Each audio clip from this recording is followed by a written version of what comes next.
another thing that I want to talk about is coaching other people. So I have some language for that. So let's call me the one who's had the severe loss. So let's say my husband's died, my child has died, my boyfriend has died. I'm the one who's truly experiencing the root of that loss. And then, so I'm going to call myself the driver. So in a metaphor of driving a car, I would be called the driver. So stay with me.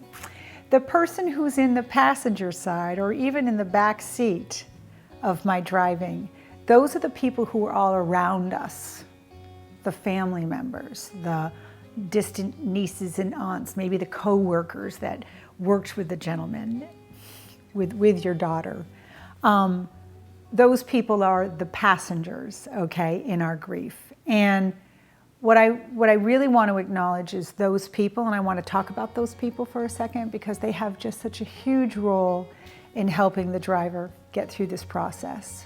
So I'm reminded of a story I would like to share, and it involves my boyfriend, Michael.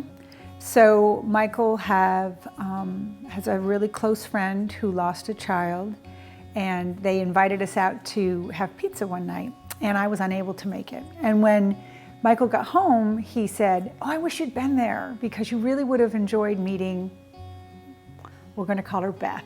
"You really would have enjoyed meeting Beth. She also has lost her child, and I think you two would have had a lot to say to each other." So in him sharing this with me, I looked at Michael and I said, "Well, so how is the mother doing with her grief?" And Michael looked back and went, "Well, I didn't ask her. I wouldn't have asked her. I mean, we were all out, we were having fun. She seemed happy. I didn't want to drag her down. I didn't want to go to that place." And I had to kind of stop and coach Michael. And the answer is this, that, you know, it seems like that's his stuff, doesn't it? Or in the time it was, because he certainly learned from this experience. And Michael had never really been around people, been the passenger, in grief before. He has not lost anyone close to him, so he has no idea what the proper thing is to say and the rest of it. So me being educated, unfortunately, in the process, I said to him, "Wow, you know, you should always ask. Always ask. Never miss that opportunity to find out what's truly going on in someone's life."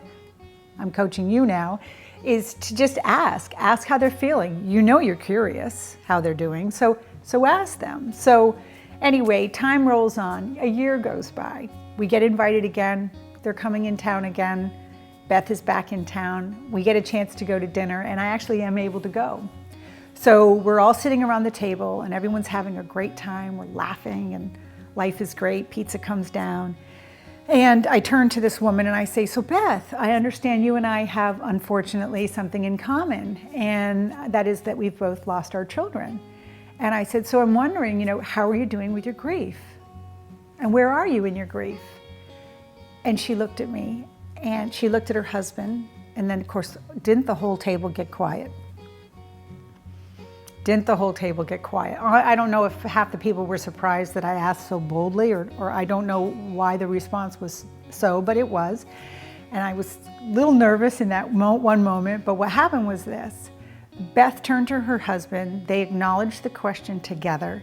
They both turned back, and for an hour and a half, we shared what they were doing in their life and how that loss of their child had changed their life and what they were doing as a direct result of it.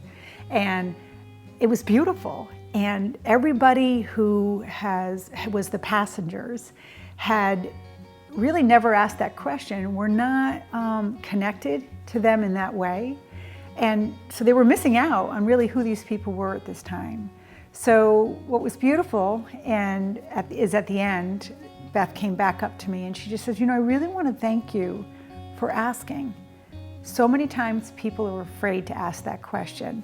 And I just so want to share what is going on in my life right now. And I feel like them not asking means they're not aware. And I want people to be aware. And so thank you for that. And more importantly, I was able to share a pretty important part of my husband and I and what we're doing as a direct result of this, and with our friends that just didn't know. So I just thought that that was a really great story to share with you in the sense that what I'm asking you to do is to have the courage to put your own stuff behind and ask that question. That person needs to get good at communicating how they're feeling, and you can be their lesson. You can be, you know, they might say to you, today's not a good day to ask, and don't take that personally. Move on, right? And ask again tomorrow, because it doesn't stop.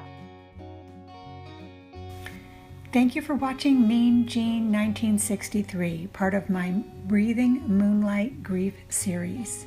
Sa, ta, na, ma. Birth, life, death, and rebirth. So if you know somebody who's possibly grieving today, I challenge you to ask them a simple question, which is, how are you doing in your process of your grief? Have the courage to ask, and who knows, maybe you'll receive a beautiful story about their lost loved one, and you'll be able to grace their day. This is Ginny Lynch signing off. Have an amazing day. Love and light. Namaste.